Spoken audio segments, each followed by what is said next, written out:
ಗುರುಮೂರ್ತಿ ಸ್ಮರಣೆಯಿಂದ ಅಧಿಕ ಧ್ಯಾನಗಳಿಲ್ಲ, ಗುರುಪಾದ ಪೂಜೆಯಿಂದ ಅಧಿಕಾರ್ಚನೆಗಳಿಲ್ಲ, ಗುರುವಚನಕ್ಕಧಿಕ ಮಂತ್ರಮದಿಲ್ಲ, ಗುರುವಿನಿಂದ ಅಧಿಕವಾಗಿರುವುದಿಲ್ಲ, ಗುರುವಿನ ಕಟಾಕ್ಷದಿಂದ ಅಧಿಕ ಮೋಕ್ಷಗಳಿಲ್ಲ. ನಿರುತದಿಂ ನಾಸ್ತಿ ತತ್ವಂ ಗುರೋಹೋ ಪರಮೆಂಬ ಸುರುಚಿರಾಗಮದಿಂದ ಗುರುವಧಿಕ ನಿಂತಪ್ಪ ಗುರುಕರೋದ್ಭವರಧಿಕರು. ಗುರುವೇ ಅಜ್ಞಾನ ತಿಮಿರಾರ್ಕ ಭವಭಂಜರನು, ಗುರುವೇ ಭಕ್ತಿ ಜ್ಞಾನ ವೈರಾಗ್ಯ ಮಂದಿರನು, ಗುರುವೇ ದೀಕ್ಷೆ ಸುಶೀಕ್ಷೆ ಮೋಕ್ಷಗೆ ಕಾರಣಕರ್ತೃವಲ್ಲದಿನ್ನೋರ್ವರಿಲ್ಲ. ಗುರುವಿನಿಂದ ಅಧಿಕ ದೈವಗಳಿಲ್ಲೆಂದರು, ಹರನು ನಗುರೋರಧಿಕ ವಿದಿತವೆಂದೋದಿದನು. ನಿರುತವಿದು ಕೇಳು ಸದ್ಗುರುವಧಿಕ ನಿಂತಪ್ಪ ಗುರುಕರೋದ್ಭವರಧಿಕರು. ಪ್ರಥಮದಲ್ಲಿ ಬಸವಾದಿ ಶಿವಶರಣರನ್ನ ಸಿದ್ಧಗಂಗಾ ಗುರು ಪರಂಪರೆಯನ್ನ ಭಕ್ತಿಯಿಂದ ಸ್ಮರಿಸುತ್ತಾ, ಪ್ರಾತಸ್ಮರಣೀಯರು ಮಹಾಲಿಂಗದೊಳಗಾದ ಪರಮ ಪೂಜ್ಯ ಶ್ರೀ ಶ್ರೀ ಶಿವಕುಮಾರ ಮಹಾಶಿವಯೋಗಿಗಳವರ ಸರ್ವಾಂಗಲಿಂಗ ಚೇತನವನ್ನು ನೆನೆದು, ಮಾತೃಹೃದಯಗಳು ಎನ್ನ ಮಾರ್ಗದರ್ಶಕರಾದ ಪೂಜ್ಯ ಗುರುದೇವರುಗಳಿಗೆ ಸಾಷ್ಟಾಂಗ ಪ್ರಣಾಮಗಳನ್ನು ಸಲ್ಲಿಸಿ, ಈ ಒಂದು ಪುರಾಣ ಪ್ರವಚನದ ಕಾರ್ಯಕ್ರಮದ ರೂವಾರಿಗಳಾಗಿರುವಂತ ಕ್ಷೇತ್ರಾಧ್ಯಕ್ಷರಾಗಿರುವಂತ ಪರಮ ಪೂಜ್ಯ ಅಭಿನವ ಮಹಾಂತ ಸ್ವಾಮಿಗಳವರ ಅನುಪಸ್ಥಿತಿಯಲ್ಲಿ ಶರಣ ಸಮರ್ಪಿಸಿ, ನಿರಂತರವಾಗಿ ಪ್ರವಚನವನ್ನು ನೀಡುತ್ತಾ ಬಂದಿರುವಂತ ಪರಮ ಪೂಜ್ಯ ಶ್ರೀ ಮಹಾಂತ ಸ್ವಾಮಿಗಳವರಿಗೆ ಶರಣಾರ್ಥಿಗಳನ್ನ ಸಮರ್ಪಿಸಿ, ಅದೇ ರೀತಿಯಾಗಿ ಕಾರ್ಯಕ್ರಮದಲ್ಲಿ ಆಸೀನರಾಗಿರುವಂತ ಲೋಕಾಪುರದ ಪೂಜ್ಯ ಮಹಾಂತ ದೇವರುಗಳಲ್ಲಿ ಕಿತ್ತಲಿ ಮಠದ ಶ್ರೀಗಳವರಿಗೆ ಅನಂತ ಶರಣಾರ್ಥಿಗಳನ್ನು ಸಮರ್ಪಿಸಿ, ವೇದಿಕೆ ಮುಂದೆ ಆಸೀನರಾಗಿರ್ತಕ್ಕಂಥ ಈ ಭಾಗದ ಎಲ್ಲ ಸದ್ಭಕ್ತ ಶರಣ ಬಂಧುಗಳ ಅಂತರಾತ್ಮಕ್ಕೆ ಶರಣು ಶರಣಾರ್ಥಿಗಳು.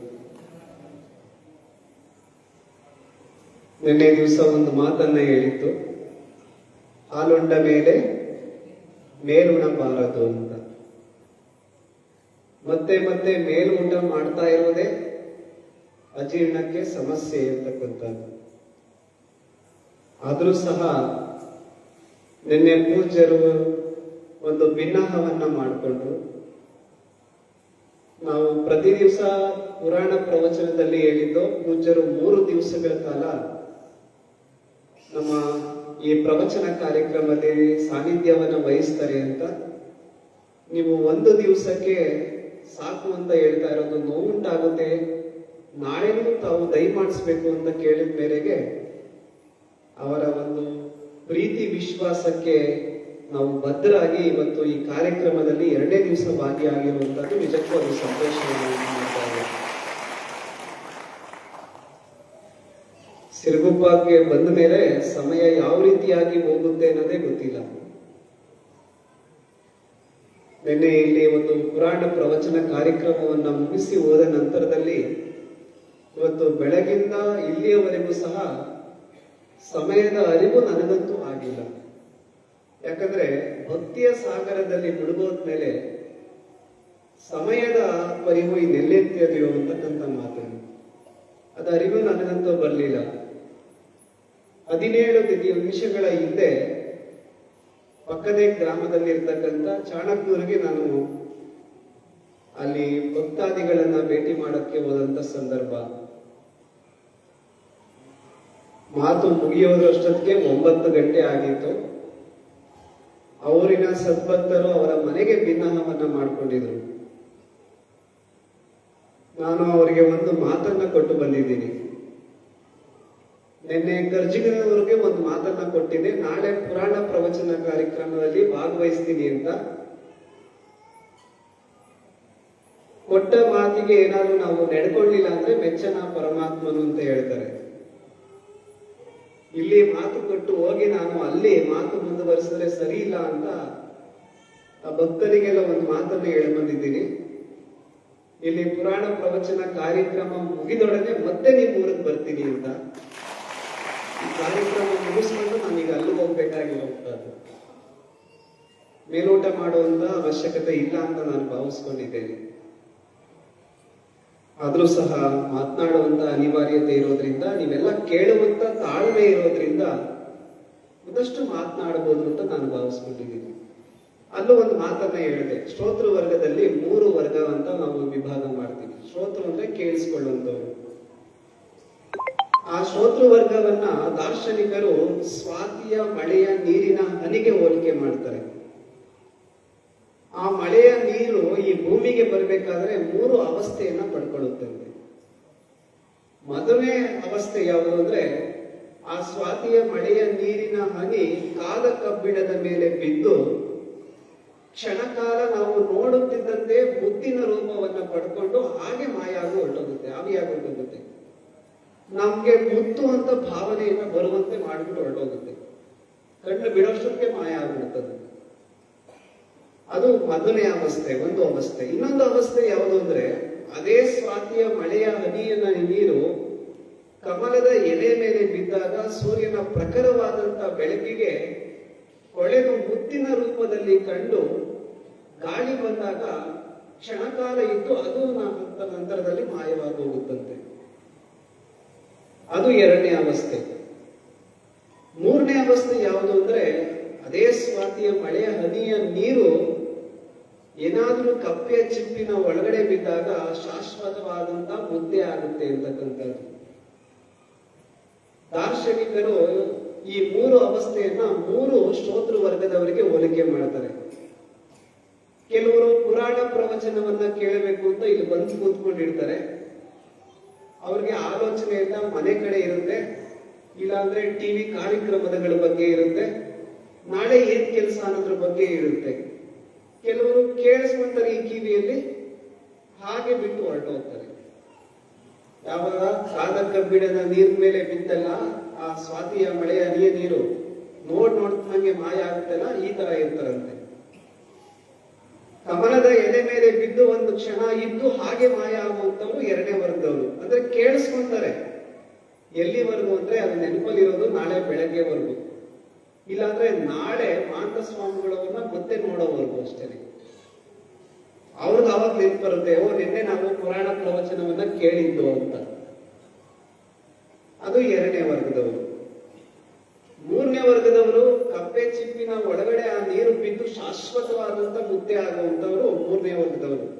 ಅಂದ್ರೆ ಯಾರಾದ್ರೂ ದಾರ್ಶನಿಕರು, ಸಾಧಕರು, ಮಹಾಂತರು, ಪೂಜ್ಯರು ಹೇಳಿದಂತ ಮಾತುಗಳನ್ನ ಕೇಳಿ ಆ ಮಾತುಗಳನ್ನೇ ತಮ್ಮ ಬದುಕಿನ ಮುತ್ತಾಗಿಸ್ಕೊಳ್ಳುವಂತವ್ರು 3ನೇ ವರ್ಗದವರು. ಆ 3ನೇ ವರ್ಗದವರು ಯಾರಂದ್ರೆ ಈ ಗ್ರಾಮದ ಗ್ರಾಮಸ್ಥರು ಅಂತಕ್ಕಂಥವ್ರು. ಅದಕ್ಕೆ ಅಲ್ಲೂ ಭರವಸೆಯನ್ನ ಕೊಟ್ಟು ಬಂದಿರುವಂತದ್ದು. ಯಾಕಂದ್ರೆ ಇಲ್ಲಿ ಬರ್ಲಿಲ್ಲ ಅಂದ್ರೆ ಪೂಜ್ಯರ ಭಿನ್ನಹವನ್ನ ನಾನು ಮುರಿದಂಗ ಆಗುತ್ತೆ ಅಂತಕ್ಕಂಥದ್ದು. ಇಲ್ಲಿಗೆ ಬಂದು ಇಲ್ಲೂ ಸಮಾಧಾನ ಆಗ್ಬೇಕು, ಮತ್ತೆ ಅವ್ರಿಗೂ ಸಮಾಧಾನವನ್ನ ಪಡಿಸಬೇಕಾಗಿರುವಂತದ್ದು. ಇಂತಹ ಭಕ್ತರ ನಡುವೆ ಈ ಭಕ್ತಿಯ ಸಾಗರದಲ್ಲಿ ಮುಳುಗಿರೋದ್ರಿಂದ ಸಮಯದ ಅರಿವು ನಮಗೂ ಆಗೋದಿಲ್ಲ, ಪೂಜ್ಯರಿಗೂ ಆಗೋದಿಲ್ಲ. ಅವರಲ್ಲೊಂದು ಗಡಿಯಾರವನ್ನ ಇಟ್ಕೊಂಡಿರ್ತಾರೆ, ಯಾವಾಗಲೂ ಗಂಟೆ ನೋಡ್ತಾ ಇರ್ತಾರೆ. ಅದೇನಾದ್ರೂ ಅವರಿಂದ ದೂರ ಏನಾದ್ರೂ ಸರಿಸಿದ್ರೆ ಬೆಳಗಿನ ಜಾವದವರೆಗೂ ಪುರಾಣ ಪ್ರವಚನ ನಡೆಯುತ್ತೆ ಅಂತ ನಾನು ಭಾವಿಸ್ಕೊಂಡಿದ್ದೀನಿ. ಅದ್ಭುತವಾಗಿ ನಮ್ಮ ಪರಮ ಪೂಜ್ಯರ ಜೀವನದ ಚರಿತ ಅಮೃತವನ್ನ ನಿಮ್ಗೆಲ್ಲ ಉಣಬಡಿಸುವಂತ ಕೆಲಸವನ್ನ ಮಾಡ್ತಾ ಇದ್ದಾರೆ. ಅದರ ಬಗ್ಗೆ ವಿಸ್ತೃತವಾಗಿ ನಿನ್ನೆ ನಾನು ಪೂಜ್ಯರ ಬಗ್ಗೆ, ಅದರ ಮಹತ್ವದ ಬಗ್ಗೆ ನಿಮ್ಗೆಲ್ಲ ತಿಳಿಸಿಕೊಡುವಂತ ಕೆಲಸವನ್ನ ಮಾಡ್ತಾ ಇದ್ದೀನಿ. ನಮ್ಮ ಬದುಕನ್ನ ಪ್ರಭಾವಿಸುವಂತವ್ರು ಯಾರು ಅಂತಂದ್ರೆ ಅದು 12ನೇ ಶತಮಾನದ ಬಸವಾದಿ ಪ್ರಮಥರು ಅಂತಕ್ಕಂಥ. ಯಾಕೆ ಅಷ್ಟು ಪ್ರಭಾವವನ್ನು ಬೀರಿದ್ರು ಅಂದ್ರೆ ಅವರು ಕೊಟ್ಟಂತ ವಚನಗಳು ಅದರ ಮಹತ್ವ ಎಂತದ್ದು ಅಂದ್ರೆ, ಅದಕ್ಕಿಂತ ವಚನ ಸಾಹಿತ್ಯ ಬರುವುದಕ್ಕಿಂತ ಅನೇಕ ಸಾಹಿತ್ಯಗಳು ಈ ಭೂಮಿ ಮೇಲೆ ಇತ್ತು. ಆದ್ರೆ ಮನುಷ್ಯರನ್ನು ಅಷ್ಟರ ಮಟ್ಟಿಗೆ ಅದು ಪ್ರಭಾವಿಸಿರ್ಲಿಲ್ಲ. ಯಾಕಂದ್ರೆ ಯಾವುದೋ ಕವಿಗಳಿಗೆ ಯಾವುದೋ ಮೂಲೆಯಲ್ಲಿ ಕೂತ್ಕೊಂಡು ಅವರಿಗೆ ಬಂದಂತಹ ಅನುಭವವನ್ನ, ಅವರಿಗೆ ಬಂದಂತಹ ಆಲೋಚನೆಗಳನ್ನ ರಚನೆ ಮಾಡ್ತಾ ಇದ್ರು ಅಷ್ಟೇ. 12ನೇ ಶತಮಾನದಲ್ಲಿ ಬಂದಂತಹ ಈ ವಚನ ಸಾಹಿತ್ಯ ಅದು ವಿಶ್ವ ಸಾಹಿತ್ಯವಾಗಿದ್ದು. ಯಾಕೆ ಅಂತಂದ್ರೆ ಅವತ್ತಿನ ಸಂದರ್ಭದಲ್ಲಿ ಅಲ್ಲಿದ್ದಂತ ಶರಣರು ನಡೆದಂತೆ ನುಡಿದರು, ನುಡಿದಂತೆ ಬರೆದರು. ಅವರು ಬದುಕಿನಲ್ಲಿ ಏನು ನುಡಿದಿದ್ರು, ಏನು ನಡೆದಿದ್ರು ಅದನ್ನೇ ಬರೆದ್ರು. ಅದು ಬಿಟ್ಟು ಯಾವ್ದು ಬರೆಯಕ್ ಸಾಧ್ಯ ಆಗ್ಲಿಲ್ಲ ಅವರು. ಅದಕ್ಕೆ 12ನೇ ಶತಮಾನದ ವಚನ ಸಾಹಿತ್ಯ ಅದು 21ನೇ ಶತಮಾನಕ್ಕೂ ಪ್ರಭಾವಿಸ್ತಾ ಇರುವಂತದ್ದು ನಾವು ಕಾಣಬಹುದಾಗಿರುವಂತದ್ದು. ಸುಮಾರು ವಚನಗಳನ್ನ, ಸಾವಿರಾರು ವಚನಗಳನ್ನ ಅವತ್ತಿನ ಸಂದರ್ಭದಲ್ಲಿ ಯಾವ ವಿಶ್ವವಿದ್ಯಾನಿಲಯದಲ್ಲೂ ಓದದೇ ಇರತಕ್ಕಂಥ ನಿಮ್ಮಂತ ಸಾಮಾನ್ಯರಾಗಿರ್ತಕ್ಕಂಥ ಶಿವಶರಣರು ಅದನ್ನ ರಚನೆ ಮಾಡಿರುವಂತದ್ದು. ಅದಕ್ಕೆ ವಿಶ್ವ ಸಾಹಿತ್ಯ ಅದು. ಅಂತಹ ಒಂದು ವಚನದ ಸಾಲು ಈ ಸಂದರ್ಭಕ್ಕೆ ನನಗೆ ಹೇಳುವುದಕ್ಕೆ ಸರಿ ಅಂತ ಅನಿಸ್ತು. ಆ ವಚನದ ಸಾಲು ಯಾವುದು ಅಂದ್ರೆ, ಕೊಂಬೆಯ ನೇರಿದ ಮರ್ಕಟದಂತೆ ಲಂಘಿಸುವುದೆನ್ನ ಮನವು. ಎಂತ ಮಾತು ನೀವು ಕೇಳಬೇಕು. ಕೊಂಬೆಯ ಮೇಲೆ ಏರಿದಂತಹ ಮರ್ಕಟನಂತೆ ಲಂಘಿಸುವುದೆನ್ನ ಮನವು. ಮರ್ಕಟ ಅಂದ್ರೆ ಮಂಗ. ಯಾದಕ್ಕೆ ಹೋಲಿಕೆ ಮಾಡ್ತಾರೆ ಅಂದ್ರೆ, 2ನೇ ಸಾಲಲ್ಲಿ ಹೇಳ್ತಾರೆ, ತನ್ನಿಚ್ಛೆ ನುಡಿದರೆ ಮೆಚ್ಚದಿ ಮನವು. ನಾನೇನಾದ್ರೂ ಹೇಳಕ್ ಹೋದ್ರೆ ಆ ಮನಸ್ಸಿಗೆ ಖಂಡಿತವಾಗಿ ಅದು ಒಪ್ಪೋದಿಲ್ಲ. ಅದರ ಇಚ್ಛೆಯೇ ನುಡಿದರೆ ಮೆಚ್ಚುವುದಿ ಮನವು ಅಂತ. ಅದು ಹೇಳ್ದಂಗೆ ನೀವೇನಾದ್ರೂ ಕೇಳ್ಬಿಡ್ರಿ, ಅದಕ್ಕೆ ಅಪ್ಪ ತುಂಬಾ ಒಳ್ಳೆ ವ್ಯಕ್ತಿ ಅಂತ ಇರುತ್ತೆ ಮನಸ್ಸು. ಅದಕ್ಕೆ ನಮ್ಮ ಶರಣರು ಆ ಮನಸ್ಸನ್ನ ಎಲ್ಲಿಗೆ ಹೋಲಿಕೆ ಮಾಡಿದ್ದಾರೆ ಅಂದ್ರೆ, ಮರ್ಕಟಕ್ಕೆ ಹೋಲಿಕೆ ಮಾಡ್ತಾರೆ, ಮಂಗನಿಗೆ ಹೋಲಿಕೆ ಮಾಡ್ತಾರೆ. ಮಂಗ ಯಾವತ್ತಾದ್ರೂ ಒಂದು ಕೊಂಬೆಯಲ್ಲಿ ಸ್ಥಿರವಾಗಿ ನಿಂತಿದ್ದು ನೋಡಿಯಕ್ಕೆ ಸಾಧ್ಯನಾ? ಈ ಕ್ಷಣದಲ್ಲಿ ಈ ಕೊಂಬೆ ಮೇಲಿದ್ರೆ ಕಣ್ಣು ಬಿಡುವಷ್ಟಕ್ಕೆ ಏನಾಗಿರುತ್ತೆ, ಇನ್ನೊಂದು ಕೊಂಬೆಗೆ ಜಾರಿರುತ್ತದೆ. ಅಂದ್ರೆ ಅವತ್ತಿನ ಸಂದರ್ಭದಲ್ಲಿ ಶರಣರು ಮನಸ್ಸಿನ ಲಕ್ಷಣವನ್ನ ವಿಸ್ತೃತವಾಗಿ ಎಳೆ ಎಳೆಯಾಗಿ ಬಿಡಿಸುವಂತ ಕೆಲಸವನ್ನ ಮಾಡಿಕೊಟ್ಟು ಹೋಗಿದ್ದಾರೆ ನಮಗೆ. ಯಾಕಂದ್ರೆ ಇವತ್ತು ನಾವು ಮನಸ್ಸನ್ನ ಗೆದ್ದಿದ್ದೀವಿ ಅಂದ್ರೆ ಪ್ರಪಂಚವನ್ನೇ ಗೆದ್ದಿದ್ದೀವಿ ಅಂತ. ಯಾರು ಮನಸ್ಸನ್ನ ಸ್ಥಿರತೆಯನ್ನ ಕಾಪಾಡಿಕೊಳ್ಳಕ್ ಸಾಧ್ಯ ಆಗ್ಲಿಲ್ವೋ ಅವರು ಜಗತ್ತಿನಲ್ಲಿ ಯಾವುದನ್ನು ಸಾಧನೆ ಮಾಡಕ್ಕೆ ಸಾಧ್ಯನೇ ಆಗಿಲ್ಲ ಅಂತ. ಇಂತಹ ಮನಸ್ಸನ್ನ ಕುರಿತು ನಮ್ಮ ಋಷಿ ಮುನಿಗಳು, ದಾರ್ಶನಿಕರು, ಶ್ರೇಷ್ಠರು, ಸಾಧಕರು, ಪೂಜ್ಯರು, ವಿಮರ್ಶಕರು ಅನೇಕ ವಿಚಾರಗಳನ್ನ, ಮನಸ್ಸನ್ನ ಕುರಿತಾಗಿರ್ತಕ್ಕಂಥ ಅನೇಕ ವಿಚಾರಗಳನ್ನ ನಮಗೆ ಉಣಬಡಿಸಿ ಹೋಗಿದ್ದಾರೆ. ಯಾಕಂದ್ರೆ ಇವತ್ತು ನೆಮ್ಮದಿಯಾಗಿರ್ಬೇಕು ಅಂದ್ರೆ ಮನಸ್ಸು ಸ್ಥಿರವಾಗಿರಬೇಕು ಅಂತಕ್ಕಂಥದ್ದು. 12ನೇ ಶತಮಾನದಲ್ಲಿ ಒಬ್ಬ ಪುಟ್ಟ ಶರಣೆ, ಕೇವಲ 15-16ನೇ ವರ್ಷದ ಒಬ್ಬ ಪುಟ್ಟ ಶರಣೆ. 15-16ನೇ ವಯಸ್ಸು ಅಂತಂದ್ರೆ ಇವು ಯಾರು ಅಂತ ನಿಮ್ಗೆ ಆಗ್ಲೇ ಗೊತ್ತಾಗಿದೆ.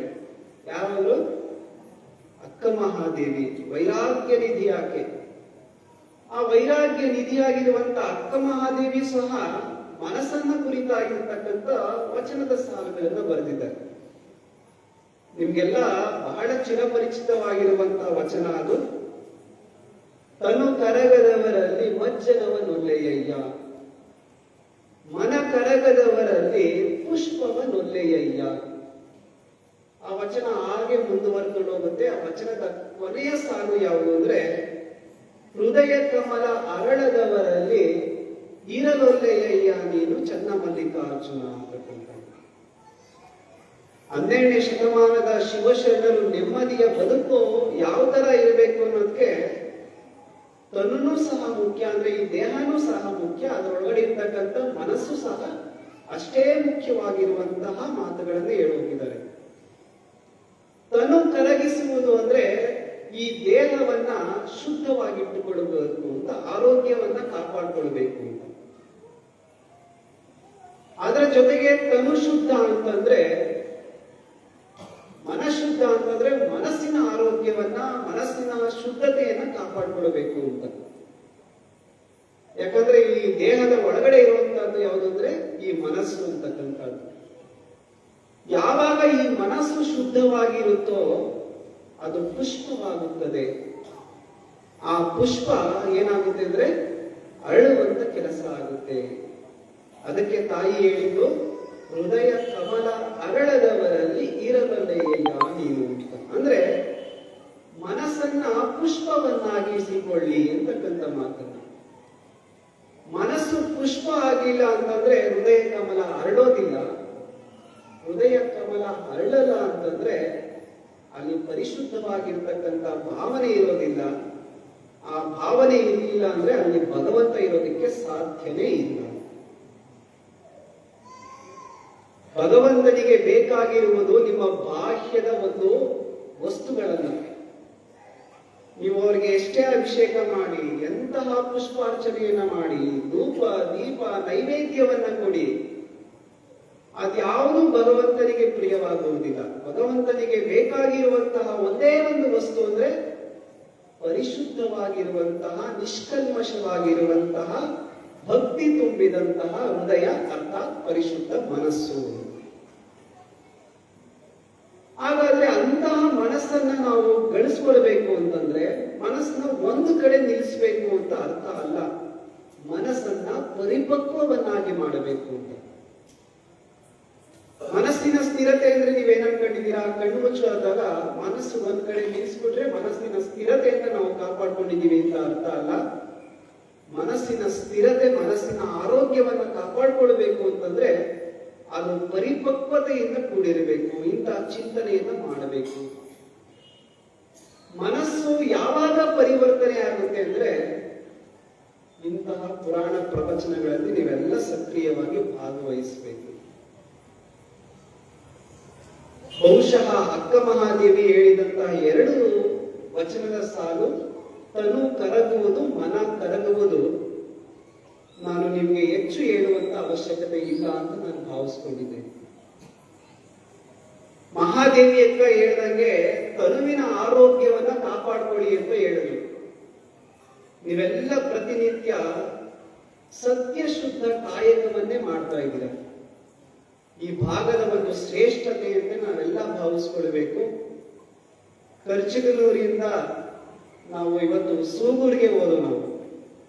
ಆ ಸೂಗೂರಿಗೆ ಹೋಗ್ಬೇಕಾದ್ರೆ ಕಣ್ಣು ಅರಳಿಸುವಷ್ಟು ವಿಶಾಲವಾಗಿರುವಂತಹ ಗದ್ದೆಯ ಬಯಲು, ಕಂಗೊಳಿಸುತ್ತಾ ಇರುವಂತಹ, ಫಲಭರಿತವಾಗಿರುವಂತಹ, ತೆನೆ ಹೊತ್ತಂತಹ ಆ ಗದ್ದೆಯನ್ನ ನೋಡಿದಾಗ ನಮ್ಮ ಭಾಗದ ಜನ ನೀವೆಲ್ಲ ಎಂತ ಶ್ರೇಷ್ಠ ಕಾಯಕ ಜೀವಿ ಅಂತ ಅದು ಒತ್ತಿ ಒತ್ತಿ ಹೇಳ್ತಾ ಇದ್ದಾರೆ. ಮಹಾದೇವಿ ಅಂತ ಹೇಳಿದಂತಹ ತನು ಕರಗಿಸ್ಬೇಕು ಅಂತ ಹೇಳಿದಲ್ಲ, ಪ್ರತಿನಿತ್ಯ ನೀವೆಲ್ಲ ಏನ್ ಮಾಡ್ತಾ ಇದ್ದೀರಾ ಅಂದ್ರೆ ಬಸವಾದಿ ಶಿವಶರಣರು ನೀಡಿದಂತಹ ಶ್ರೇಷ್ಠ ತತ್ವವಾಗಿರ್ತಕ್ಕಂಥ ಕಾಯಕ ತತ್ವವನ್ನ ನಿಮ್ಮ ಬದುಕಿನಲ್ಲಿ ಅಳವಡಿಸಿಕೊಂಡಿದ್ದೀರಾ. ಇನ್ನು 2ನೇದು ಮನವನ್ನ ಏನ್ ಮಾಡಬೇಕು? ಕರಗಿಸ್ಕೊಳ್ಬೇಕು ಅಂತ. ಇಂತಹ ಶ್ರೇಷ್ಠತೆಗೆ ನೀವು ಇವತ್ತು ಸಹ ಭಾಜನರಾಗ್ತಾ ಇದ್ದೀರಾ. ಅಕ್ಕ ಮಹಾದೇವಿ ಹೃದಯ ಕಮಲದಲ್ಲಿ ಪುಷ್ಪ ಅರಳಬೇಕು ಅಂದ್ರೆ ಮನವನ್ನ ಕರಗಿಸ್ಬೇಕು ಅಂತಂದ್ರು.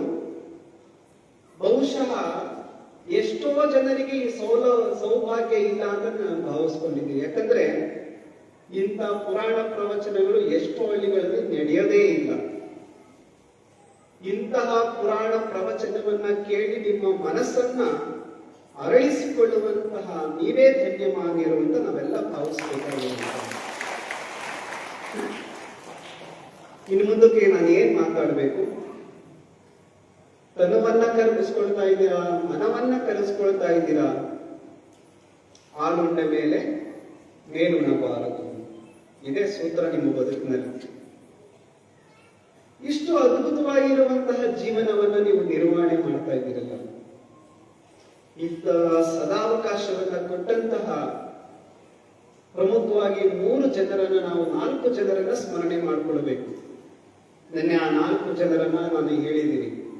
ಒಂದು ಅಭಿನವ ಮಹಾಂತ ಸ್ವಾಮಿಗಳವರು, 2ನೇದಾಗಿ ಅದನ್ನ ಪ್ರವಚನವನ್ನ ರಚನೆ ಮಾಡಿದಂತಹ ಶರವಯ್ಯ ಶಾಸ್ತ್ರಿಗಳು, ಆ ರಚನೆ ಮಾಡಿದಂತಹ ಪದ್ಯಗಳನ್ನ ಯಥಾವತ್ತಾಗಿ ನಿಮ್ಮ ಮನಸ್ಸಿನಲ್ಲಿ ಅಂಕುರಗೊಳಿಸ್ತಾ ಇರ್ತಕ್ಕಂಥ ಪೂಜ್ಯ ಮಹಾಂತ ಸ್ವಾಮಿಗಳವರು, ಇದಕ್ಕೆ ಸಂಪೂರ್ಣವಾಗಿ ಸಹಕಾರವನ್ನ ನೀಡಿದಂತ ನಮ್ಮ ಶ್ರೀಮಠದ ಎಲ್ಲ ಹಳೆಯ ವಿದ್ಯಾರ್ಥಿಗಳು, ಅವರು 4 ಜನರನ್ನ ನಾವು ಈ ವೇದಿಕೆಯಲ್ಲಿ ಸದಾ ಕಾಲ ಅವರನ್ನ ಸ್ಮರಣೆ ಮಾಡಿಕೊಳ್ಬೇಕಾಗಿರುವಂತದ್ದು. ಯಾಕಂದ್ರೆ ನಿನ್ನೆ ಹೇಳಿದಂಗೆ ಒಂದು ಇತಿಹಾಸದಲ್ಲಿ ದಾಖಲಾಗುವಂತಹ ಒಂದು ಪುರಾಣ ಪ್ರವಚನವನ್ನ ಈ ಊರು, ಈ ಗ್ರಾಮ ಲೋಕಾರ್ಪಣೆಗೊಳಿಸ್ತಾ ಇರುವಂತದ್ದೇ ಒಂದು ಪುಣ್ಯ ವಿಶೇಷ. ಅಂತ ಅದ್ಭುತ ಕಾರ್ಯಕ್ರಮದಲ್ಲಿ ನಾವೆಲ್ಲ ಸಾಕ್ಷಿಯಾಗಿದ್ದೇವೆ. ಪೂಜ್ಯರನ್ನ ಕುರಿತಾಗಿರುವಂತಹ ವಿಚಾರಧಾರೆಗಳನ್ನ ನಾವು ಪ್ರತಿನಿತ್ಯ ಕೇಳ್ತಾ ಬಂದಿದ್ದೇವೆ. ಇವತ್ತು 13ನೇ ದಿವಸ ಈ ಪ್ರವಚನ ಕಾರ್ಯಕ್ರಮವು ಸಹ ಯಶಸ್ವಿಯಾಗಿ ನಡೆದಿರುವಂತಹದ್ದು. ಶಿವಕುಮಾರ ಶಿವಯೋಗಿಗಳವರು ಉದ್ದಾನ ಶಿವಯೋಗಿಗಳವರ ಕಾರುಣ್ಯದ ಕಿರಣವಾಗಿ ಯಾವ ರೀತಿಯಾಗಿ ಲೋಕವನ್ನ ಪ್ರಜ್ವಲಿಸುವಂತ ಕೆಲಸವನ್ನ ಮಾಡ್ತಾ ಇದ್ದಾರೆ ಅಂತ ಪ್ರಥಮ ಹೆಜ್ಜೆಯನ್ನ ಇಡುವಂತ ಕೆಲಸವನ್ನ ಪೂಜ್ಯರು ನಿಮ್ಗೆ ಈ ಸಂದರ್ಭದಲ್ಲಿ ಅನುವು ಮಾಡಿಕೊಡ್ತಾ ಇದ್ದಾರೆ. ಪೂಜ್ಯರು ಅಂತಂದ್ರೆ ನನಗೆ ಒಬ್ಬ ಐರ್ಲೆಂಡ್ ನ ಪ್ರಸಿದ್ಧ ಆಂಗ್ಲ ನಾಟಕಕಾರ ಅವನು ನೆನಪು ಬರ್ತಾನೆ. ಒಂದು ತುಂಬಾ ಸುಂದರವಾಗಿರುವಂತ ಅರ್ಥಪೂರ್ಣವಾಗಿರುವಂತ ಮಾತುಗಳನ್ನು ಹೇಳ್ತಾನೆ. ಅವರ ಹೆಸರು ಜಾರ್ಜ್ ಬರ್ನಾರ್ಡ್ ಶಾ ಅಂತಕ್ಕಂಥವ್ರು.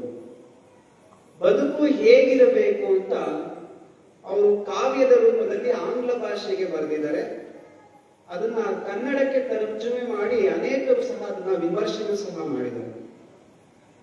ಬಹುಶಃ ಈ ಬದುಕು ಹೇಗಿರಬೇಕು ಅನ್ನೋದಕ್ಕೆ ನಮ್ಮ ಪೂಜ್ಯರು ಯಥಾರ್ಥವಾಗಿ ಅದು ಅನ್ವಯ ಆಗ್ತಾರೆ ಅಂತ ನಾನು ಭಾವಿಸ್ಕೊಂಡು ಆ ಮಾತುಗಳನ್ನ, ಆ ಸಾಲುಗಳನ್ನ ನಿಮ್ಮ ಮುಂದೆ ಹೇಳ್ತೀನಿ. ಇಷ್ಟು ಕೇಳಿದ್ರೆ ಸಾಕು ಪೂಜ್ಯರ ವ್ಯಕ್ತಿತ್ವ ಎಂತದ್ದು ಅಂತ ನಮ್ಗೆ ಗೊತ್ತಾಗೋಗುತ್ತೆ. ಅವ್ರು ಹೇಳ್ತಾರೆ, ನನ್ನ ಬದುಕು ಈ ಸಮಾಜಕ್ಕೆ ಸೇರಿದುದು. ಜಾರ್ಜ್ ಬರ್ನಾರ್ಡ್ ಶಾ ಹೇಳುವಂತ ಮಾತು ಇದು. ಇದು ಪೂಜ್ಯರ ಒಂದು ಜೀವನಕ್ಕೂ ಸಹ ಅನ್ವಯವಾಗುವಂತ ಮಾತು. ನನ್ನ ಬದುಕು ಈ ಸಮಾಜಕ್ಕೆ ಸೇರಿದುದು. ನಾನು ಬದುಕಿರುವವರೆಗೂ ಈ ಸಮಾಜಕ್ಕಾಗಿ ಸೇವೆ ಸಲ್ಲಿಸುವುದು ನನಗೆ ದೊರಕಿರುವ ಒಂದು ಸದಾವಕಾಶ ಎಂದುಕೊಂಡಿದ್ದೇನೆ. ಪರಿಪೂರ್ಣವಾಗಿ ಸಮಾಜ ಸೇವೆಗಾಗಿ ನನ್ನನ್ನು ಸಮರ್ಪಿಸಿಕೊಳ್ಳಲು ಆಶಿಸುತ್ತೇನೆ. ನಾನು ಹೆಚ್ಚು ಸೇವೆ ಮಾಡಿದಷ್ಟು ಹೆಚ್ಚು ಕಾಲ ಬದುಕುತ್ತೇನೆ. ಮುಂದುವರೆದು ಹೇಳ್ತಾರೆ, ಇದು ನನ್ನ ಬದುಕಿಗೆ ಹೆಚ್ಚು ಸಂತೋಷವನ್ನ ತುಂಬುತ್ತದೆ. ಜೀವನ ನನಗೆ ಒಂದು ಹಣತೆಯ ಬೆಳಕಲ್ಲ, ಅದೊಂದು ಪ್ರಜ್ವಲಿಸುವಂತಹ ಜ್ಯೋತಿ. ಆ ಜ್ಯೋತಿಯನ್ನ ಮುಂದಿನ ಪೀಳಿಗೆಗೆ ಬಿಟ್ಟು ಹೋಗುವವರೆಗೂ ಅದನ್ನು ಎಷ್ಟು ಪ್ರಕಾಶಮಾನವಾಗಿ ಬೆಳಗಿಸಲು ಸಾಧ್ಯವೋ ಅಷ್ಟು ಪ್ರಕಾಶಮಾನವಾಗಿ ಬೆಳಗಿಸಲು ಪ್ರಯತ್ನಿಸುತ್ತೇನೆ ಅಂತಕ್ಕಂಥ ಮಾತನ್ನು ಹೇಳಿದ್ದಾರೆ. ನಮ್ಮ ಪೂರ್ವಜರು ಈ ಮರ್ತ್ಯಲೋಕದಲ್ಲಿ ಇರುವವರೆಗೂ ಸಹ 111 ವರ್ಷಗಳವರೆಗೂ ಸಹ ಎಷ್ಟು ಪ್ರಕಾಶಮಾನವಾಗಿ ಬೆಳಗಿಸಲು ಸಾಧ್ಯವೋ ಅಷ್ಟು ಪ್ರಕಾಶಮಾನವಾಗಿ ಸಮಾಜವನ್ನು ಬೆಳಗಿಸುವಂತ ಕೆಲಸವನ್ನು ಮಾಡಿದ್ದಾರೆ. ಅದಕ್ಕೆ ಅವರು ನಮಗೆ ಪ್ರಾತಸ್ಮರಣೀಯರಾಗಿರುವಂತವರು. ಅವರ ಹೆಸರೇ ಶಿವಕುಮಾರ ಶಿವಯೋಗಿಗಳು ಅಂತ.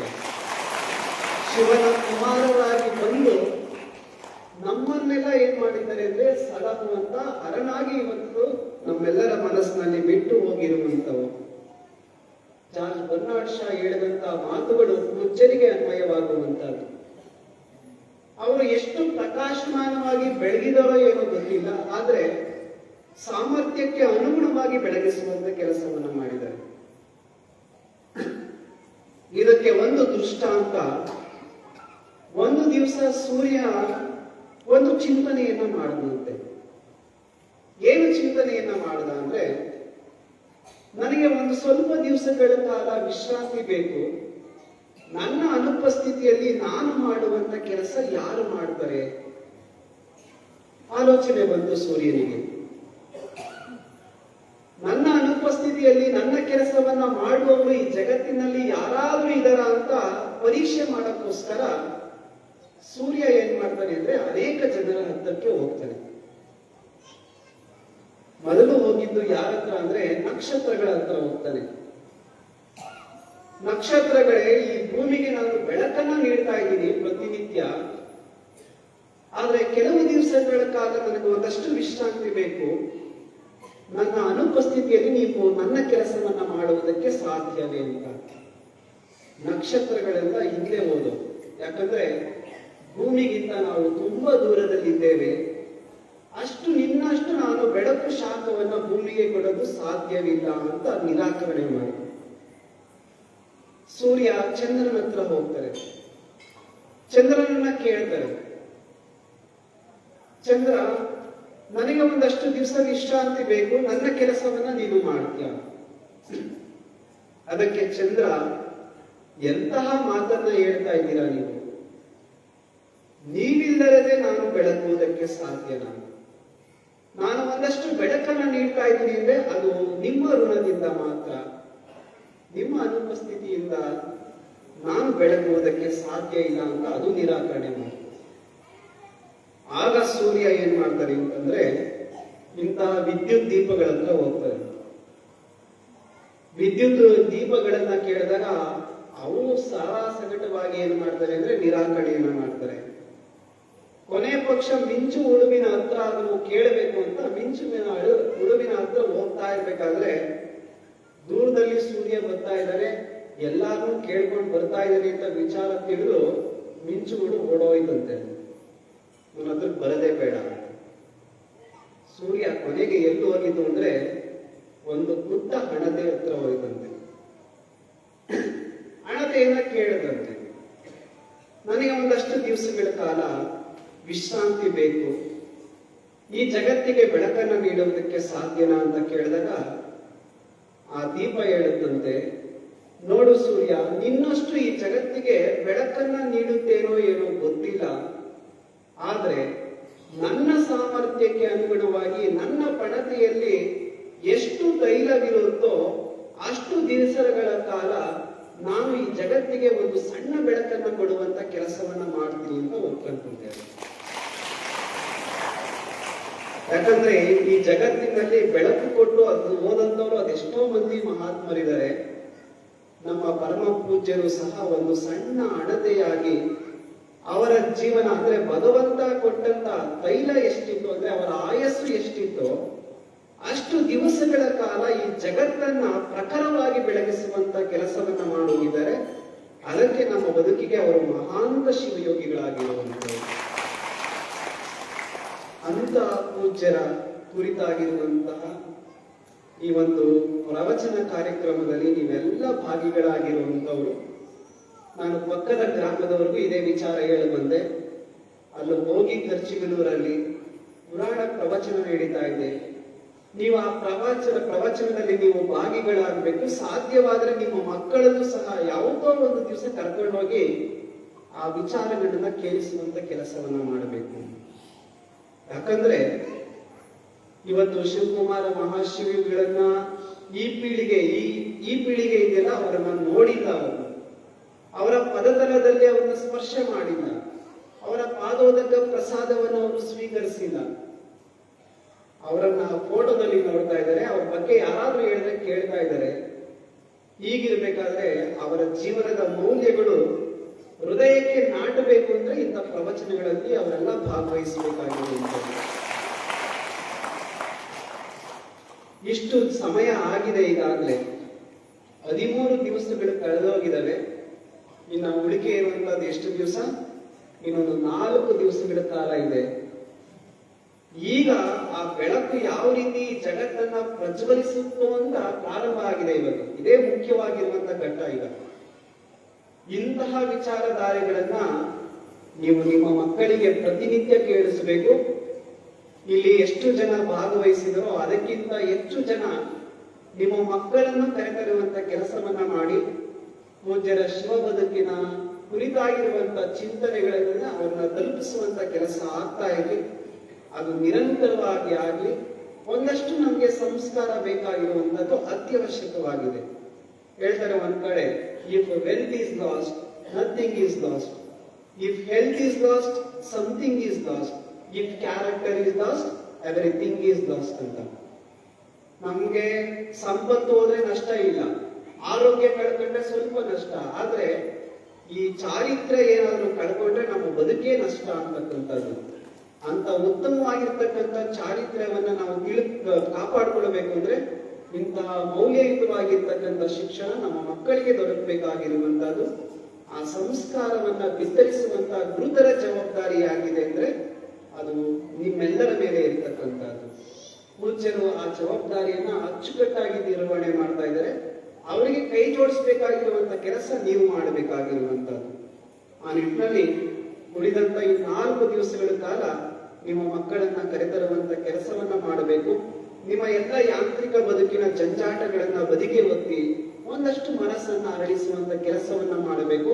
ಹೃದಯ ಕಮಲ ಹರಡಿದಾಗ ಖಂಡಿತವಾಗಿಯೂ ಅಲ್ಲಿ ನಿಮ್ಮ ಮನಸ್ಸಿನಲ್ಲಿ ಭಗವಂತ ಇರುವುದಕ್ಕೆ ಸಾಧ್ಯ ಆಗಿರುವಂತದ್ದು. ಶರಣರು ಹೇಳ್ತಾರೆ, ಅಂದ್ರೆ ಶರಣರು ಮನದೆರೆದು ಮಾತನಾಡಿದರೆ ಲಿಂಗವ ಕಾಣಬಹುದು ಅಂತ. ಲಿಂಗ ಅಂದ್ರೆ ಅದು ಪ್ರಾಣಲಿಂಗ ಆಗಿರ್ಬೋದು, ಭಾವಲಿಂಗ ಆಗಿರ್ಬೋದು. ಯಾವುದೋ ಒಂದು ಲಿಂಗವನ್ನ ನೀವು ದರ್ಶನ ಮಾಡಕ್ಕೆ ಸಾಧ್ಯ. ಅದಕ್ಕೆ ಕೂಡಲ ಸಂಗನ ಶರಣರು ಮನದೆರೆದು ಮಾತನಾಡ್ತಾ ಇದ್ದಾರೆ, ಪ್ರತಿನಿತ್ಯ ಅವರು ಮಾತನಾಡ್ತಾ ಇದ್ದಾರೆ. ನೀವು ಅವರ ಮಾತುಗಳನ್ನ ನೀವು ಲಿಂಗ ನುಡಿಗಳು ಅಂತ ಭಾವಿಸಿ ಪ್ರತಿನಿತ್ಯ ಆ ಕಾರ್ಯಕ್ರಮದಲ್ಲಿ, ಉಳಿದಂತ ಕಾರ್ಯಕ್ರಮದಲ್ಲಿ ನೀವು ಭಾಗಿಗಳಾಗಬೇಕು. ಹೆಚ್ಚು ಸಮಯ ಆಗಿದೆ, ಹೆಚ್ಚು ಮಾತನಾಡುವಂತ ಅವಶ್ಯಕತೆ ಇಲ್ಲ ಅಂತ ನಾನು ಭಾವಿಸ್ಕೊಂಡಿದ್ದೇನೆ. ಖರ್ಜಿಗನೂರು ಇವತ್ತು ನಮ್ಮ ಪೂಜ್ಯರ ಚರಿತಾಮೃತವನ್ನ ಉಣಬಡಿಸುವಂತ ಕೆಲಸಕ್ಕೆ ಇವತ್ತು ಬುನಾದಿ ಆಗಿದೆ. ಈ ಭಾಗದಲ್ಲಿ ಇನ್ನಷ್ಟು ಹೆಚ್ಚು ಹೆಚ್ಚು ಪ್ರವಚನಗಳು ನಡೀತಾ ಇರಲಿ, ಅವರ ಬದುಕಿನ ಚಿಂತನೆಗಳು ನಡೀತಾ ಇರಲಿ. ಇದು ನಿಂತ ನೀರಾಗಬಾರ್ದು, ಅದು ಹರಿಯುವಂತ ನೀರಾಗಬೇಕು. ಸದಾ ಕಾಲ ಈ ಪರಿಮಳ, ಈ ಅಮೃತ ಧಾರೆ ಈ ಭಾಗದಲ್ಲಿ ಹೊರಸೂಸುವಂತ ಕೆಲಸ ಆಗ್ತಾ ಇರಲಿ ಅಂತಕ್ಕಂಥ ಆಶಯವನ್ನ ವ್ಯಕ್ತಪಡಿಸ್ತಾ ಪ್ರತಿನಿತ್ಯ ಈ ಕಾರ್ಯಕ್ರಮದಲ್ಲಿ ಭಾಗವಹಿಸ್ತಾ ಇರುವಂತಹ ನಿಮ್ಮೆಲ್ಲರಿಗೂ ಸಹ ಅಭಿನಂದನೆಯನ್ನ ಸಲ್ಲಿಸಿ, ಎಷ್ಟೋ ನಮ್ಮ ಮಠದ ವಿದ್ಯಾರ್ಥಿಗಳು, ಹಳೆ ವಿದ್ಯಾರ್ಥಿಗಳು ಇವತ್ತು ಸಹ ಭಾಗವಹಿಸಿದ್ದಾರೆ. ವೇದಿಕೆ ಮುಂದೆ ಕೂತಿರ್ತಕ್ಕಂಥವ್ರು ಅವರೆಲ್ಲರೂ ಸಹ ಇಂತಹ ಪುರಾಣ ಪ್ರವಚನವನ್ನ ಕೇಳಬೇಕು ಅಂತಕ್ಕಂಥ ದೃಷ್ಟಿಕೋನ ಇಟ್ಕೊಂಡು ಅಷ್ಟು ದೂರದಿಂದ ಬಂದಿರುವಂತವ್ರು. ಮುಂದೋದ ದಿವಸ ಖಂಡಿತವಾಗಿಯೂ ಅವರ ಊರುಗಳಲ್ಲೂ ಸಹ ಇಂತಹ ಪುರಾಣ ಪ್ರವಚನವನ್ನ ಮಹಾಂತ ಸ್ವಾಮಿಗಳಿಂದಾನೇ ನೀವೆಲ್ಲ ಮಾಡಿಸ್ಬೇಕಾಗಿರುವಂತವ್ರು. ಯಾಕಂದ್ರೆ ಅವರು ನೈಜ ಚಿತ್ರಣವನ್ನ ಕಟ್ಟಿಕೊಳ್ಳುವಂತ ಕೆಲಸವನ್ನ ಮಾಡ್ತಾರೆ. ನಿನ್ನೆ ಒಂದು ಭಾವುಕ ಕ್ಷಣವನ್ನೇ ಅವರು ಸೃಷ್ಟಿ ಮಾಡಿದಂತವ್ರು. ನೋಡಿ, ಯಾವತ್ತೂ ಅಷ್ಟೇ ನಾವು ಭೂಮಿಗೆ ಬಿತ್ತಂತ ಬೀಜ ಅದು ಅಂಕುರ ಆಗಬೇಕು ಅಂತ ಎಲ್ಲರೂ ಬಯಸ್ತೀರಿ, ಹೌದಲ್ವಾ? ನೀವು ಭತ್ತವನ್ನ ಏನ್ ಮಾಡ್ತೀರಾ, ನೀವು ಪೈರನ್ನ ಬೆಳಿಬೇಕು ಅಂತ ಮೊದಲು ಅದನ್ನ ಬಿತ್ತನೆಯನ್ನ ಮಾಡ್ತೀರಾ. ನೀವು ಪೈರು ನಿರೀಕ್ಷೆಯನ್ನು ಪ್ರತಿ ದಿವಸ ಹೋಗಿ ನಿರೀಕ್ಷೆ ಮಾಡ್ತಾ ಇರ್ತೀರಾ, ಎಂತಹ ಮೊಳಕೆ ಹೊಡಿತಾ ಇದೆ, ಸೂಕ್ತ ಕಾಲಕ್ಕೆ ಇದು ಬರುತ್ತಾ, ನಾಟಿ ಮಾಡಲು ಇದು ಯೋಗ್ಯನಾ ಅಂತಕ್ಕಂಥದ್ದು. ಅದೇ ರೀತಿಯಾಗಿ ಉದ್ದಾನ ಶಿವಯೋಗಿಗಳು ಬಿದ್ದಂತಹ ಒಂದು ಮೊಳಕೆ ಬೀಜ ಯಾವುದು ಅಂದ್ರೆ ಅದು ಶಿವಕುಮಾರ ಮಹಾಶಿವಯೋಗಿಗಳು. ಅವರು 99 ಪರೀಕ್ಷೆಯನ್ನ ಮಾಡ್ತಾರೆ. ನೆನ್ನೆ ಪೂಜ್ಯರು ಅದನ್ನೇ ಹೇಳಿದ್ರು. 99 ದಿವಸಗಳ ಕಾಲ ಅದನ್ನ ನಿರೀಕ್ಷಣೆ ಮಾಡ್ತಾರೆ. ಎಂತಹ ಮೊಳಕೆ ಬಂದಿದೆ, ಆ ಪೈರು ನಾಟಿ ಮಾಡುವುದಕ್ಕೆ ಯೋಗ್ಯನಾ ಅಂತ ಯೋಚನೆ ಮಾಡುವಂತಹ ರೈತನ ರೀತಿಯಲ್ಲಿ ಪೂಜ್ಯರು ಉದ್ದಾನ ಶಿವಯೋಗಿಗಳು, ಶಿವಕುಮಾರ ಮಹಾಶಿವಯೋಗಿಗಳವರು ಈ ಮಠವನ್ನ ಅಚ್ಚುಕಟ್ಟಾಗಿ ನಿರ್ವಹಣೆ ಮಾಡ್ತಾರೆ ಅಂತಕ್ಕಂಥ ಒಂದು ಸಂಕಲ್ಪ ಬಂದಾಗ ಅವರು ಇಹಲೋಕವನ್ನ ತ್ಯಜಿಸಿತು ಅಂತಕ್ಕಂಥ ಬಹಳ ಒಂದು ಭಾವನಾತ್ಮಕವಾಗಿರುವಂತಹ ಸನ್ನಿವೇಶವನ್ನ ಪೂಜ್ಯರು ನಿನ್ನೆಯ ವೇದಿಕೆಯಲ್ಲಿ ಕಟ್ಟಿಕೊಟ್ಟಿರುವಂತವರು. ಅದರ ಮುಂದುವರಿದ ಭಾಗವಾಗಿ ಇವತ್ತು ಪೂಜ್ಯರ ಒಂದು ಸಾಧನೆ, ಅದರಿಂದ ಇದ್ದಂತಹ ಅನೇಕ ಶಕ್ತಿಗಳು. ಯಾಕಂದ್ರೆ ಒಂದು ಮಠ ಬೆಳಿಬೇಕು ಅಂದ್ರೆ ಅದು ಭಕ್ತರ ಸಹಕಾರದಿಂದ ಮಾತ್ರ ಸಾಧ್ಯ ಆಗಿರುವಂತದ್ದು. ಇವತ್ತು ಪೂಜ್ಯರು ಈ ಮಠವನ್ನ ಒಂದಷ್ಟು ವಿಸ್ತರಣೆಯನ್ನ ಮಾಡಿದ್ದಾರೆ ಅಂದ್ರೆ ಅದು ನಿಮ್ಮ ಸಹಕಾರದಿಂದ ಮಾತ್ರ, ನಿಮ್ಮ ದಾಸೋಹ ಸೇವೆಯಿಂದ. ಆ ರೀತಿಯಾಗಿ ಅನೇಕ ದಾಸೋಹ ಸೇವೆಯನ್ನ ಮಾಡಿದಂತಹ ಅನೇಕ ಭಕ್ತಾದಿಗಳು ಶ್ರೀಮಠದ ಇತಿಹಾಸದಲ್ಲಿ ಉಳಿದಿರ್ತಕ್ಕಂಥವ್ರು. ಅವತ್ತಿನ ಸಂದರ್ಭದಲ್ಲಿ ಆ ಕಾಲದಲ್ಲಿ ಅವರಿಗಿದ್ದಂತಹ ಸಂಪತ್ತನ್ನ ಉದಾರವಾಗಿ ಶ್ರೀಮಠಕ್ಕೆ ನೀಡಿ ಅದನ್ನ ಬೆಳೆಸುವಂತ ಕೆಲಸವನ್ನ ಮಾಡಿದ್ದಾರೆ. ನೀ ಕೊಟ್ಟ ದ್ರವ್ಯವ ನಿಮಗಲ್ಲದೆ ಮತ್ತೊಂದ ಕ್ರಿಯೆ ಮಾಡೇನು ಅಂತ ಶಿವಕುಮಾರ ಮಹಾಶಿವಯೋಗಿಗಳವರು ಭಕ್ತಾದಿಗಳು ಕೊಟ್ಟಂತ ಎಲ್ಲ ಸಂಪತ್ತನ್ನ ಸಮಾಜಕ್ಕೋಸ್ಕರ ವಿನಿಯೋಗ ಮಾಡಿದ್ದಾರೆ. ಎಂದು ಅವರ ಸ್ವಾರ್ಥ ಸಾಧನೆಗೋಸ್ಕರ ಅವರು ಯಾವತ್ತೂ ವಿನಿಯೋಗ ಮಾಡದಂತವರಲ್ಲ. ಹಾಗಾಗಿ ಒಂದು ಕ್ಷೇತ್ರ ಪುಣ್ಯ ಕ್ಷೇತ್ರವಾಗಿ ನಮ್ಮ ಕಣ್ಮುಂದೆ ನಿಂತಿರುವಂತದ್ದೇ ಸಾಕ್ಷಿಯಾಗಿರುವಂತದ್ದು. ಅಂತ ಕ್ಷೇತ್ರದ ಮಹಿಮೆಯನ್ನ ಪೂಜ್ಯರನ್ನ ಕುರಿತು ನಿರಂತರವಾಗಿ ಕಾರ್ಯಕ್ರಮ ನಡೀತಾ ಇದೆ. ಅಭಿನವ ಮಹಾಂತ ಸ್ವಾಮಿಗಳವರು ನಿನ್ನೆ ಹೇಳಿದ ರೀತಿಯಲ್ಲೇ ಅದಕ್ಕೆ ಸಹಕಾರವನ್ನ ನೀಡ್ತಾ ಬಂದಿದ್ದಾರೆ. ಅನೇಕ ನಮ್ಮ ಮಠದ ವಿದ್ಯಾರ್ಥಿಗಳು, ಕೊಂಪನಗೌಡ ಆಗಿರ್ಬೋದು, ಅವ್ರ ಜೊತೆ ಎಷ್ಟೋ ವಿದ್ಯಾರ್ಥಿಗಳು, ಪ್ರತಿಯೊಬ್ರು ಹೆಸರನ್ನ ಹೇಳ್ತಾ ಹೋದ್ರೆ ಅದನ್ನ ನಕ್ಷತ್ರಗಳನ್ನ ಯಾವ ತರ ಏಳಿಸ್ಬೇಕು ಆ ತರ ಏಳಿಸುವಂತ ಸ್ಥಿತಿ ಬಂದ್ಬಿಡುತ್ತೆ. ಅಂದ್ರೆ ಅಷ್ಟು ಸಂಖ್ಯೆಯ ವಿದ್ಯಾರ್ಥಿಗಳು ಅದಕ್ಕೆ ಸಂಪೂರ್ಣವಾಗಿರ್ತಕ್ಕಂಥ ಸಹಕಾರ, ಅದರ ಜೊತೆಗೆ ನಮ್ಮ ಮಠದ ಹಿತೈಷಿಗಳು ಸಹ ಅದಕ್ಕೆ ಸೇರಿರುವಂತವರು. ಇವರೆಲ್ಲ ಸಂಪೂರ್ಣ ಸಹಕಾರದಿಂದ ಇವತ್ತು ಪುರಾಣ ಪ್ರವಚನ ಅತ್ಯಂತ ಯಶಸ್ವಿಯಾಗಿ ನೆರವೇರಿದೆ. ಅದನ್ನ ಮತ್ತಷ್ಟು ಪರಿಷ್ಕೃತವನ್ನಗೊಳಿಸಿ ನಮ್ಮ ಈಗಿನ ಪೂಜ್ಯ ಗುರುದೇವರ ಮಾರ್ಗದರ್ಶನದಲ್ಲಿ ಅದು ಒಂದು ಪುಸ್ತಕ ಒತ್ತಿಗೆ ರೂಪದಲ್ಲಿ ಹೊರತರುವಂತಹ ಪ್ರಯತ್ನವನ್ನು ಸಹ ನಮ್ಮ ಮಠದ ವಿದ್ಯಾರ್ಥಿಗಳು ಆ ನಿರಂತರ ಪ್ರಯತ್ನದಲ್ಲಿ ತೊಡಗಿದ್ದಾರೆ. ಆದಷ್ಟು ಬೇಗ ಅಂತಹ ಒತ್ತಿಗೆಯೂ ಸಹ ಲೋಕಾರ್ಪಣೆಗೊಳ್ಳುವಂತಹ ಸನ್ನಿವೇಶ ಇದೆ. ಅದಕ್ಕೆ ನಮ್ಮ ಪೂಜ್ಯರ ಸಂಪೂರ್ಣ ಮಾರ್ಗದರ್ಶನವೂ ಸಹ ಇರ್ತಕ್ಕಂಥದ್ದು. ಆ ನಿಟ್ಟಿನಲ್ಲಿ ಈ ಪುರಾಣ ಪ್ರವಚನ ನಿರಂತರವಾಗಿ ಕ್ಷೇತ್ರದಲ್ಲಿ ನಡೀತಾ ಇದೆ. ಅದು ಪೂಜ್ಯರಾಗಿರ್ಬೋದು, ಬಸವಾದಿ ಶಿವಶರಣರಾಗಿರ್ಬೋದು, ಮತ್ತೆ ಈ ಭಾಗವನ್ನ ಬೆಳೆಸತಕ್ಕಂತ ಮಹಾಂತರಾಗಿರ್ಬೋದು, ಸಿದ್ಧ ಪುರುಷರು ನಿರಂತರವಾಗಿ ನಿಮ್ಮ ಮನಸ್ಸಿನಲ್ಲಿ ಸದಾಕಾಲ ಇರ್ಲಿ ಅಂತಕ್ಕಂಥ ಆಶಯವನ್ನ ವ್ಯಕ್ತಪಡಿಸಿ ನನ್ನ 2 ಮಾತುಗಳಿಗೆ ಮುಕ್ತಾಯವನ್ನ ಕೊಟ್ಟು ಮತ್ತೊಮ್ಮೆ ವೇದಿಕೆ ಮೇಲಿರ್ತಕ್ಕಂಥ ಎಲ್ಲ ಪೂಜ್ಯರಿಗೂ ಮತ್ತೆ ಮುಂದಿರುವಂತಹ ಎಲ್ಲ ಶರಣ ಬಂಧುಗಳ ಅಂತರಾತ್ಮಕ್ಕೆ ಶರಣಾಗ್ತದೆ.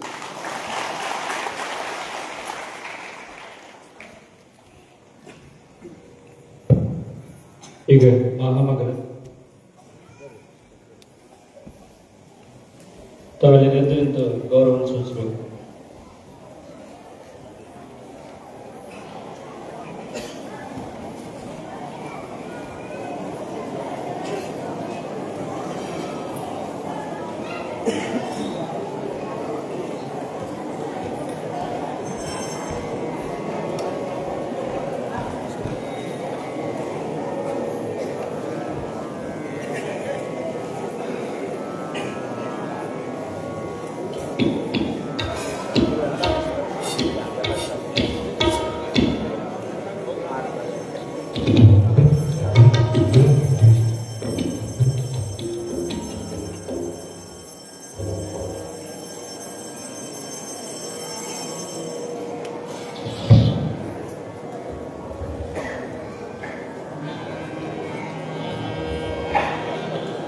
ಜಯಲಿಂಗ ಜಯಲಿಂಗ ಜಯಲಿಂಗ ಜಯಲಿಂಗ ಜಯ ಶಿವಲಿಂಗ ಜಯಲಿಂಗ ಜಯಲಿಂಗ ಜಯಲಿಂಗ ಜಯಲಿಂಗ ಜಯಲಿಂಗ ಜಯಲಿಂಗ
Somebody